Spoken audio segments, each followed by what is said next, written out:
আসসালামু আলাইকুম, সবাইকে ওয়েলকাম জানাচ্ছি কেদিশা ব্লগসে।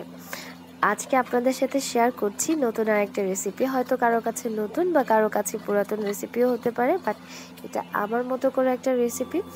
তো শীতকালে কিন্তু মাছ, দেশি মাছ যেটা, সেটা মানে খেতে কিন্তু অনেক বেশি মজা, বিশেষ করে কই মাছ।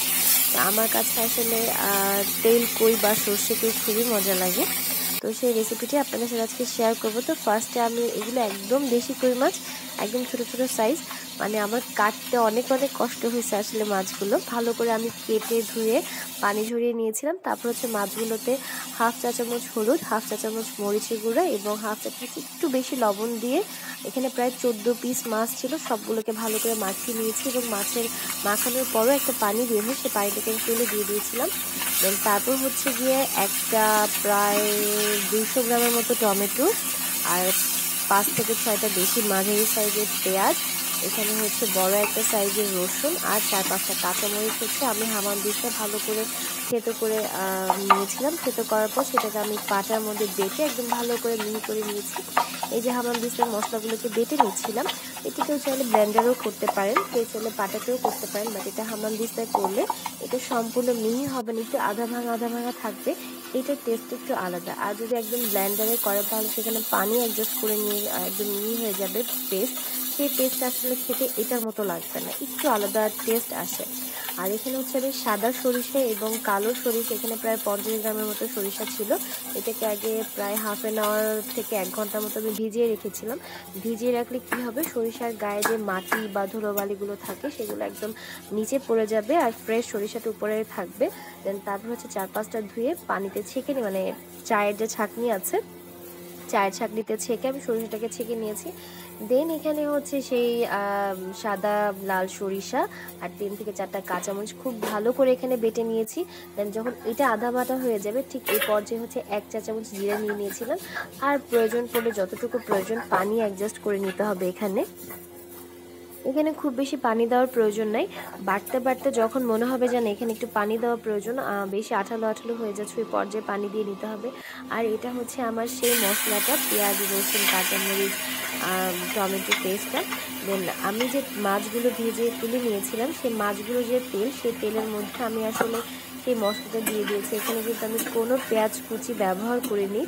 আর আরেকটা কথা, আমি কিন্তু কোনো এক্সট্রা তেলও ব্যবহার করিনি, কারণ হচ্ছে এই রান্নাটা শেষে আমি তেল যেটা সেটা আমি অ্যাড করে দিব। তো এখানে এই পুরো মশলাটাকে হালকা যতটুকু তেল ছিটে মানে একটু ভাজা ভাজা করে নিয়েছি। দেন এই পর্যায়ে যে সরিষা বাটা ছিল, সরিষা আর কাঁচামরিচ আর জিরা বাটাটা, এই বাটাটা দিয়ে নিয়েছি। দেন এটাকে একটু ভাজা ভাজা করে ফেলবো। যেহেতু এখানে কোনো তেল দেইনি, এই জন্য হচ্ছে একটু মশলাটা প্যানে লেগে যাচ্ছিল। তো যদি কারো খুব বেশি লেগে যায় বা গায়ে ছিটে আসে তাহলে একটু পানি দিয়ে নিতে পারেন, বাট মশলাটাকে একটু ভাজা ভাজা করে নিলে কি সরিষার একটা স্মেল আসে কাঁচা, সেই কাঁচা স্মেলটা লাগবে না, এবং টমেটোর একটা কাঁচা স্মেল আছে, সেই স্মেলটা আসলে আর পরবর্তী তরকারিতে লাগবে না, এবং ভাজা ভাজা করে নিলে সুন্দর একটা ফ্লেভার আসে। ঠিক এ পর্যায়ে আমি 1.5 চা চামচ মরিচ গুঁড়া দিয়ে নিয়েছি। আসলে ঝাল জিনিসটা হচ্ছে যে যেরকম খাবেন তার টেস্ট বাড়ার উপর ডিপেন্ড করবে। আর 1 চা চামচ হলুদ গুঁড়া নিয়ে নিয়েছি, আর 1 চা চামচ লবণ দিয়ে নিয়েছি। লবণ এবং ঝাল এই দুটো টেস্টই আসলে পার্সোনালি যে যেমন খায় তার উপর ডিপেন্ড করে। আর যেহেতু আমরা মাঝারি ঝাল খাই বা মানে খুব বেশি লবণ খাই না, আমাদের জন্য 1 চা চামচই ঠিক আছে, এবং আমার যে মাছের পরিমাণ তার জন্য এটা ঠিক আছে। দেন এই পর্যায়ে হচ্ছে আমি একটু কুসুম গরম পানি দিয়ে নিব। যখন মশলাটাকে দেখবে একটু ভাজা ভাজা হয়ে গিয়েছে, ঠিক সেই পর্যায়ে কুসুম গরম পানি দিয়ে নিব। আর হামানদিস্তা যখন মশলাটা করেছিলাম সেখান থেকে একটু পানি দিয়ে ওখানে যে লেগে মশলাগুলো ছিল ওটাও নিয়ে নিয়েছি। দেন এখানে হয়তো আসলে লাইটিংয়ের কারণে অনেক বেশি ইয়েলো ইয়েলো লাগছে, বাট এতটা ইয়েলো ছিল না। এরপর হচ্ছে ঢেকে দিব। আর যখন প্রথমে একটা বলক আসবে ঠিক এ পর্যায়ে জালটা কমিয়ে দিতে হবে, কারণ সরিষা যদি অনেক বেশি হাই হিটে রান্না করা হয় তাহলে সরিষাটা তেতো তেতো লাগে। আর আরেকটা টিপস হচ্ছে গিয়ে, সরিষা তেতো লাগবে না কীভাবে, যদি আপনি সরিষাটাকে ভালো করে ভিজিয়ে রাখেন 1 থেকে 2 ঘন্টা, তাহলে সরিষার যে তেতো ভাবটা সেটা চলে যাবে এবং সরিষাটা বাটতেও কিন্তু অনেক বেশি সুবিধা হবে, কারণ সরিষার উপরের খোলসটা কিন্তু খুবই হার্ড থাকে, ছাবা ছাবা, মিহি হতে চায় না সহজে। কিন্তু আপনি যদি এটাকে পানিতে ভিজিয়ে রাখেন, বিশেষ করে হালকা একটু কুসুম গরম পানিতে ভিজিয়ে রাখলে সরিষাটা খুব ইজি সফট হয়ে যাবে এবং তেতো তেতো ভাবটা থাকবে না। আর 2-3টা যখন বলক এসে আমার মশলাটাকে ভালো করে কষানো হয়ে গিয়েছে, ঠিক এ পর্যায়ে আমি কিন্তু মাছ আর আস্ত কয়েকটা 4 থেকে 5টা কাঁচামরিচ দিয়ে নিয়েছি। আমি আবারও বলছি, আমি কিন্তু এই রান্নাটা শুরুতে কোনো তেল ব্যবহার করিনি। আমি তেলটা ব্যবহার করবো একদম রান্নার শেষ পর্যায়ে, মানে 80% হয়ে আসবে ঠিক এ পর্যায়ে। যখন এই যে আমার মাছগুলো খুব ভালো করে দুপাশে সিদ্ধ হয়ে গেছে, ঠিক এই পর্যায়ে আমি কাঁচা যে সরিষার তেলটা আছে সেটা ব্যবহার করেছি এখানে।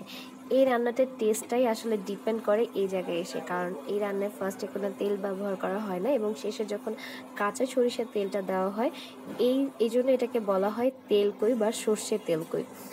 তো এই তো যখন সরিষার তেলটা দিয়ে দিবে, এরপরে জালটা একদম মৃদু আঁচে দিয়ে দিব, যেহেতু আমার এটি ইলেকট্রিক চুলাতে ওরকমভাবে গ্যাসের মতো আঁচ দিতে পারেনি। এবং শেষ পর্যায়ে এসে টমেটো ধনেপাতা কুচি দিয়ে দিব, আর একদম শেষে এসে একটু জিরা ফাঁকি দিয়ে দিব, দেন ঢেকে চুলাটাকে অফ করে দিব।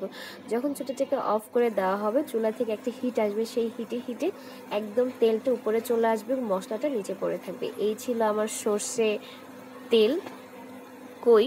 তো আপনাদের কাছে রেসিপিটা কেমন লেগেছে চাইলে আমাকে কমেন্টস করে জানাতে পারেন। তো আপনাদের একটা কমেন্টস বা লাইক আমার জন্য অনেক বেশি ইম্পর্ট্যান্ট। আর যদি আমার ভিডিওটা ভালো লেগে থাকে তাহলে প্লিজ আমার চ্যানেলটাকে সাবস্ক্রাইব করবেন, আর আমার পেজ থেকে দেখে থাকলে প্লিজ পেজটাকে ফলো করে দেবেন।